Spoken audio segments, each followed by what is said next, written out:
안녕하세요. 오늘 저희가 함께 깊이 살펴볼 자료는요. 에스라서 2장에 나오는 느디님 사람들에 관한 한 설교 말씀입니다. 어쩌면 이름 자체가 좀 낯선 분들도 계실 텐데요. 이 그룹에 대해서 설교가 어떤 시각으로 보고 있는지 한번 자세히 파헤쳐 보겠습니다. 오늘 저희 목표는 이 설교를 통해서 느디님 사람들이 과연 누구였는지, 또 왜 설교자는 이들의 귀환을 좀 특별하게 보고 있는지, 그리고 이 해석이 우리에게 신앙이나 정체성, 소명에 대해 어떤 점들을 생각하게 하는지 알아보는 겁니다. 자, 그럼 먼저 전문가님 설명으로 에스라 시대 그 배경부터 좀 들어가 볼까요? 네, 이 설교가 다루는 에스라서 그 시대 배경은요. 이제 70년간의 바벨론 포로 생활이 끝나고요. 페르시아 제국의 고레스 왕이 칙령을 내립니다. 유대인들한테 예루살렘으로 돌아가라, 그리고 성전을 다시 지어라, 이렇게 허락한 바로 그 시점이죠. 근데 설교에서 좀 중요하게 짚는 부분이 있어요. 뭐냐면 당시 바벨론에 살던 유대인이 한 100만 명 정도로 추산되는데 실제로 예루살렘 가겠다 하고 돌아간 사람은 약 5만 명. 그러니까 전체의 한 5% 정도밖에 안 됐다는 거예요. 이 돌아가지 않은 95%하고 돌아온 5%, 이 대비가 이 설교 이야기의 어떤 중요한 시작점이 됩니다. 와, 100만 명 중에 5만 명. 정말 소심한 결단을 내린 거네요. 에스라서 2장을 보면 바로 그 돌아온 사람들 명단이 쭉 나오잖아요. 특히 43절부터 58절. 여기에는 느디님 사람들하고 솔로몬 신하의 자손들 이름이 기록되어 있죠. 다 합쳐서 392명이라고 딱 나와 있고요. 근데 이 설교에서는 이 이름들을 그냥 명단으로만 안 보고 뭐랄까 밤하늘의 별처럼 아주 빛나는 이름들이다, 이렇게 표현하더라고요. 어떤 근거로 그렇게 해석하는 걸까요? 이 설교에서 이제 주목하는 지점이 그거예요. 고레스 칙령, 에스라 1장 3절에 나오는데 이걸 그냥 단순한 허락 수준이 아니라 하나님께서 고레스를 통해 내리신 어떤 선포, 명령 이런 걸로 해석을 한다는 거죠. 설교자는 특히 너희 중에 그의 백성된 자는 다 유다 예루살렘으로 올라가서 이 구절을 좀 깊게 파고들어요. 여기서 그의 백성된 자, 이게 그냥 혈통적 유대인만 말하는 게 아니다. 이스라엘의 하나님을 나의 하나님으로 믿고 고백하는 모든 사람, 그러니까 영적인 믿음을 가진 이방인까지 다 포함하는 그런 부름이었다는 거죠. 실제로 귀환자 명단을 보면요, 이방계 혈통으로 보이는 사람들도 있거든요. 이런 관점에서 보면 이 귀환 결정이라는 게 개인적인 선택, 이걸 넘어서는 거예요. 참된 신앙을 가진 사람하고 그렇지 않은 사람을 가르는 기준, 마치 알곡이랑 쭉정이 가르듯이 하나님의 선포와 같은 의미였다, 이렇게 이 설교는 강조하고 있습니다. 아, 그렇군요. 그러니까 단순히 고향 가냐 마냐 이런 문제가 아니라 누가 진짜 하나님 백성이냐에 대한 신앙적인 선언으로 본다는 거네요. 고레스 칙령에서 또 예루살렘에 계신 하나님의 성전을 건축해라, 이렇게 딱 구체적으로 명시한 부분도 설교에서 중요하게 다루는 것 같던데요. 맞습니다. 설교자는 하나님께서 다른 어떤 장소나 사업이 아니라 바로 예루살렘 성전 재건, 여기에 아주 특별한 관심을 두고 계신다, 이걸 이 구절이 보여준다고 해석해요. 심지어는요, 고레스가 그냥 정치적인 명령만 내린 게 아니라 거의 신앙 간증처럼 이스라엘의 하나님이야말로 진짜 신이다 선포하면서 이 성전 건축을 위해서 주변 이방 민족들도 다 물질적으로 도와야 한다, 이렇게 촉구했다는 거예요. 설교에 따르면 고레스 본인이 여러 전쟁에서 이기고 제국을 세운 게 자기 힘이 아니었다는 거죠. 이건 여호와 하나님이 도우셨기 때문이다, 이걸 깨달았다는 겁니다. 그래서 성전 건축 돕는 사람들한테는 하나님께서 30배, 60배, 100배 복으로 갚아주실 거다, 이런 약속까지 담긴 선포였다, 이렇게 이 설교는 풀고 있어요. 와, 고레스 왕 칙령에 그런 신앙 고백이랑 약속까지 담겨 있었다는 해석, 이거 상당히 흥미로운데요. 그렇다면 오늘 이 설교의 중심 주제인 니디님 사람들, 이 사람들은 구체적으로 어떤 배경을 가졌을까요? 이 설교는 니디님 사람들의 뿌리를 아주 먼 과거로 찾아 올라가요. 여호수아 시대로요. 바로 기브온 족속의 후예들이라는 건데요. 여호수아 9장 이야기 아마 들어보셨을 거예요. 가나안 정복전쟁 때 이 기브온 족속이 멸망을 피하려고 꾀를 내죠. 아주 먼 데서 온 사신인 척, 해진 옷 입고 마른 떡 들고 와서 여호수아와 이스라엘 지도자들을 속여서 화친 조약을 맺는 데 성공하잖아요. 아, 그 유명한 속임수 이야기군요. 근데 결국 들통나지 않나요? 네, 그렇죠. 딱 4월 만에 들통나요. 사실은 아주 가까이 사는 족속이었다는 게 밝혀지죠. 근데 이미 조약을 맺었으니까 죽일 수는 없고 대신에 여호수아가 그들에게 저주를 선포합니다. 그 내용이 이거예요. 너희가 속였으니 저주를 받을 거다.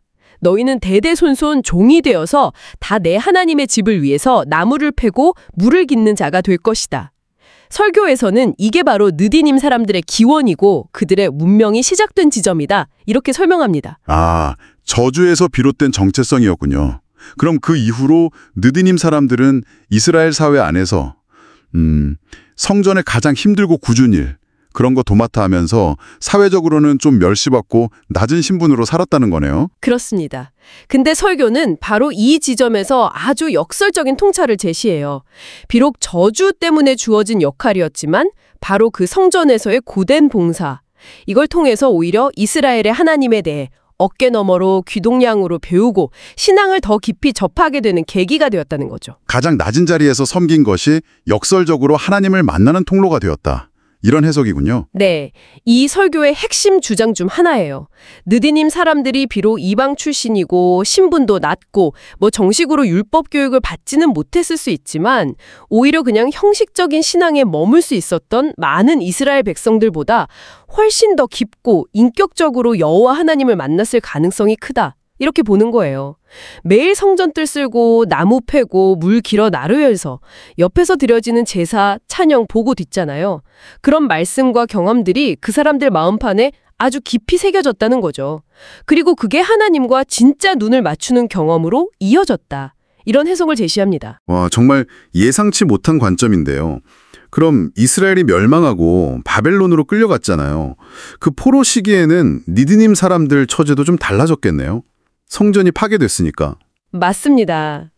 설교자는 그 바벨론 포로기가 느드님 사람들한테는 역설적으로 해방의 시기였을 수도 있다. 이렇게 봐요. 예루살렘 성전이 무너졌으니까 그들을 묶고 있던 저주로서의 성전 봉사 의무, 이것도 자연스럽게 사라진 거죠. 게다가 바벨론 사회는 그래도 비교적 개방적이었거든요. 출신 성분보다는 개인 능력에 따라서 성복할 기회가 이전보다 많았다는 거예요. 어쩌면 그 사람들한테는 바벨론이 저주받은 운명의 땅 예루살렘보다 훨씬 더 나은 삶을 약속하는 뭐랄까 기회의 땅. 그렇게 여겨졌을 수도 있다는 거죠. 듣고 보니 그러네요. 더 이상 종살이 굴레도 없고 노력하면 성공할 수도 있는 바벨론 생활을 포기하고 폐허가 된 예루살렘으로 어쩌면 다시 그 낮은 자리로 돌아갈 이유가 딱히 없어 보이는데요. 그런데 진짜 놀랍게도 고레스 칙령이 딱 선포됐을 때 에스라서 기록을 보면 392명의 니드님 사람들과 솔로몬 신하 자손들이 예루살렘 귀환길에 올랐다는 거잖아요. 설교에서는 당시 같이 돌아온 레위인들, 그러니까 성전 봉사를 직업으로 하는 사람들 수 73명으로 언급하더라고요. 보다 이 니드님 사람들 숫자가 훨씬 더 많았다. 이 점을 비교하면서 강조해요. 이게 어떻게 가능했을까요? 바로 그 지점. 그게 이 설교가 가장 깊이 파고드는 부분이에요. 왜 돌아왔을까? 설교자는 그 귀한 동기를 다른 어떤 것에서도 찾지 않아요. 오직 진정한 믿음에서만 찾습니다. 바벨론에서 누릴 수 있었던 어떤 사회적 자유나 세속적인 성공 가능성, 이런 것보다 하나님 가까이 있으면서 그분의 집, 그러니까 무너진 성전을 다시 세우고 그곳을 섬기는 것, 이걸 훨씬 더 가치 있고 소중하게 여겼다는 해석입니다. 어떻게 그런 결단을 내렸을까요? 설교에서는 이 부분에 대해 좀 더 설명이 있나요? 설교는 그 원동력을 바로 앞 세대의 신앙 전수 방식에서 찾습니다. 느딤 사람들의 부모 세대가 성전에서 비록 제일 낮은 자리에 있었지만 거기서 인격적으로 하나님을 정말 깊이 만났던 그 경험? 이걸 자녀들한테 아주 생생하고 진정성 있게 물려줬다는 거예요.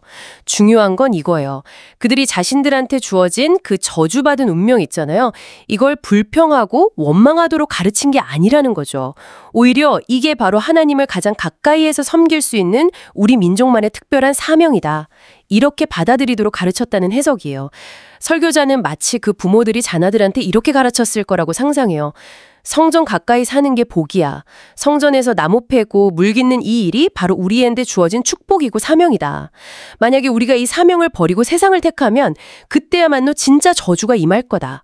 이렇게 철저하게 사명으로 교육했기 때문에 그 후손들이 바벨론의 안락함, 기회 이런 거 미련 없이 버리고 폐허가 된 예루살렘으로 기꺼이 돌아올 수 있었다.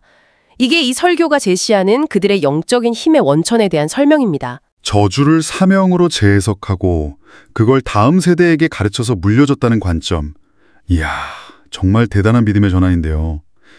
이건 고향으로 안 돌아가고 바벨론에 남았던 그 95% 유대인들하고는 너무나 대조적인 모습이네요. 그렇죠. 설교는 바로 이 지점에서 돌아오지 않은 대다수 유대인들의 신앙 상태에 대해서 좀 질문을 던져요.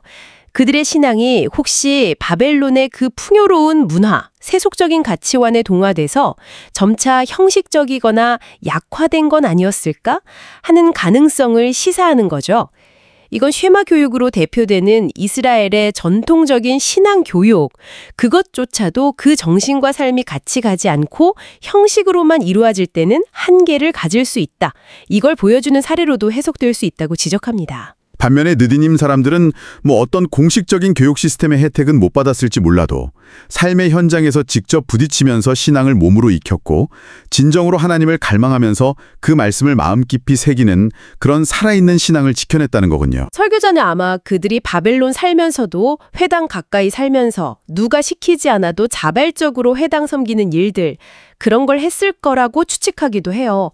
어떻게든 하나님 말씀 가까이 하고 신앙 공동체 지키려고 노력했겠죠.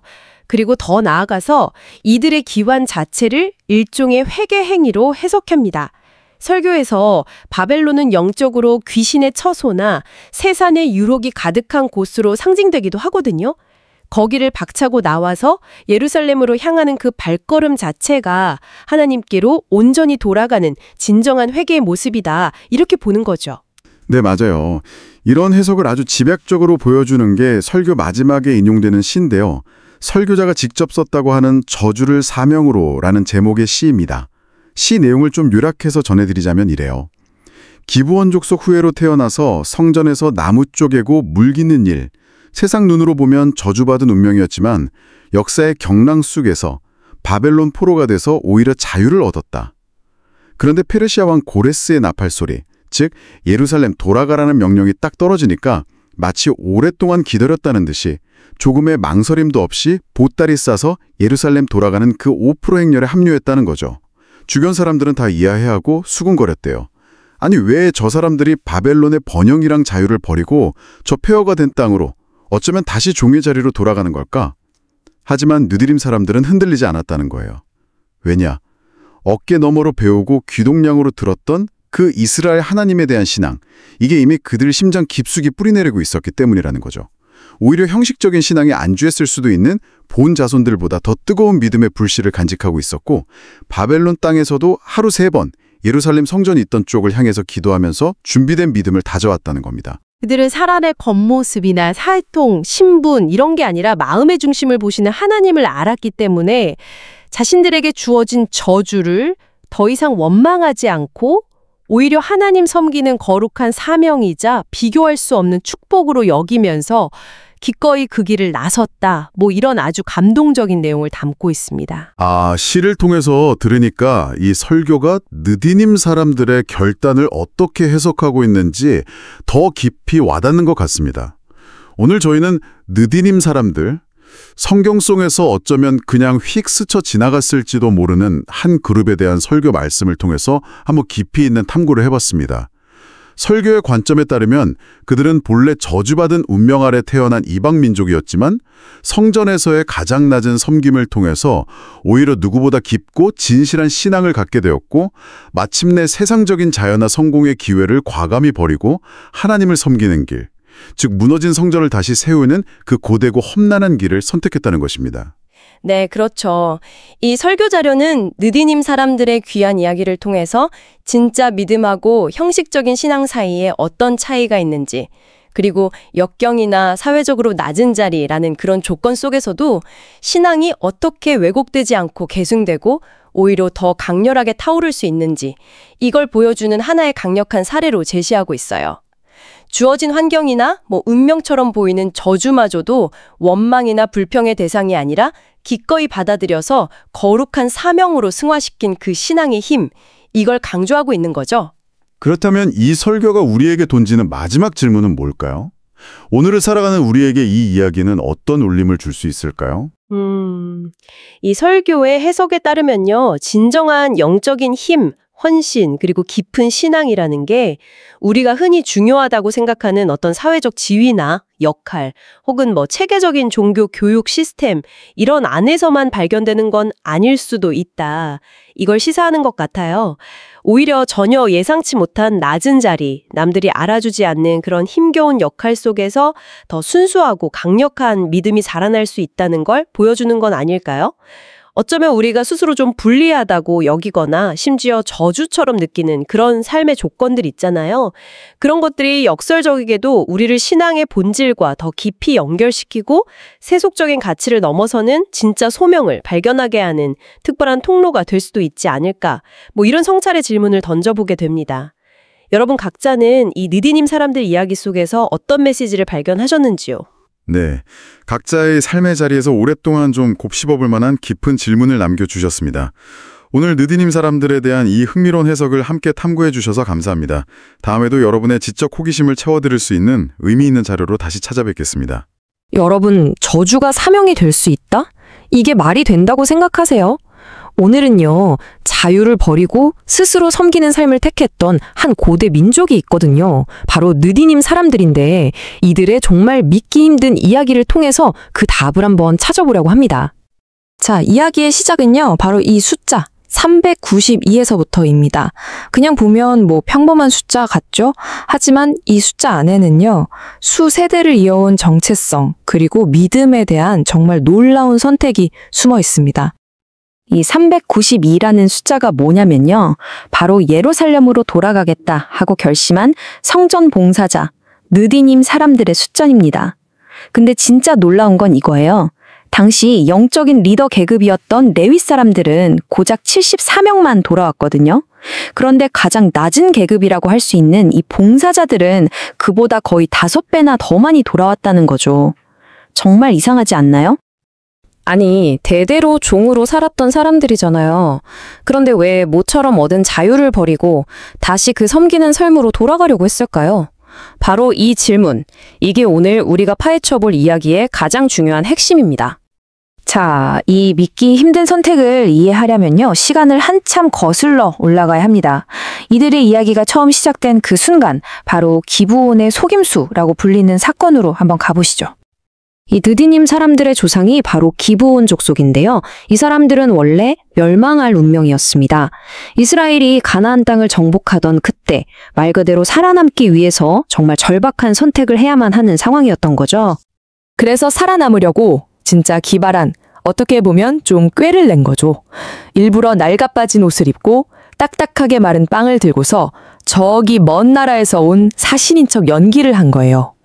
그래서 이스라엘과 평화 조약을 맺는 데 성공합니다. 하지만 이런 속임수가 오래 갈 리가 없죠. 결국 속임수가 들통났어요. 근데 이스라엘이 이미 맹세를 해버렸잖아요. 그래서 죽일 수는 없었습니다. 그 대신 이들에게는 대대손손 성전에서 나무를 패고 물을 깃는 일을 하라는, 어떻게 보면 영원한 섬김이라는 저주가 내려진 겁니다. 자, 그렇게 수백 년이라는 시간이 흘렀습니다. 기브온 족속의 후예들, 바로 이 느딕님 사람들은요, 이스라엘 민족과 완전히 운명 공동체가 되어서 살다가 결국 그들과 함께 저 멀리 바빌론 제국의 포로로 끌려가게 됩니다. 그리고 바로 여기서 이들의 믿음이 완전히 새로운 시험대에 오르게 되는 거죠. 때는 기원전 538년. 바빌론을 무너뜨린 페르시아의 고레스 왕이 정말 역사적인 칙령을 하나 발표합니다. 그게 뭐냐면 모든 포로 민족은 고향으로 돌아가도 좋다. 가서 너희 신전을 다시 지어라 하고 허락해 준 거예요. 이건 이스라엘 사람들에게도, 그리고 물론 느디님 사람들에게도 드디어 집으로 돌아갈 기회가 열린 셈이었죠. 근데 이게 단순히 이제 집에 가도 돼 하는 허락이 아니었어요. 한번 생각해 보세요. 이미 기반을 다 닦아놓은 바빌론의 안락한 삶이냐, 아니면 모든 게 폐허가 된 예루살렘으로 돌아가는 고생길이냐, 이 둘 중 하나를 선택해야 하는, 말 그대로 각자의 신념을 증명해야 하는 영적인 시험대 같았던 거죠. 결과는 어땠을까요? 정말 놀랍게도요, 거의 100만 명이나 되는 포로들 대부분이 그냥 바빌론에 남는 걸 선택했어요. 그 험하고 고된 길, 불확실한 미래를 다 감수하고 예루살렘으로 돌아간 사람은 전체의 5%밖에 안 됐습니다. 자, 그러니까 여기서 우리가 처음 던졌던 질문으로 다시 돌아오게 되는 겁니다. 아니, 왜 하필 돌아간 그 5%의 소수 인원 중에 가장 낮은 계급이었던 이 느디님 사람들이 그렇게나 압도적으로 많았을까요? 생각해보면 바벨론에서 느디님 사람들은 더 이상 종이 아니었어요. 완전 자유인이었죠. 얼마든지 돈도 벌고 성공할 수 있었습니다. 반면에 예루살렘은요? 다 무너진 폐허뿐이고 거기로 돌아간다는 건 다시 성전의 종이 되겠다는 뜻이었어요. 그런데도 그들은 돌아가는 길을 택한 겁니다. 이게 상식적으로는 정말 말이 안 되는 선택이잖아요. 그쵸? 하지만 그들이 자신에게 내려졌던 그 저주를 어떻게 바라보게 되었는지를 딱 이해하는 순간 모든 게 다르게 보이기 시작합니다. 바로 이 부분입니다. 핵심은 관점의 전환이에요.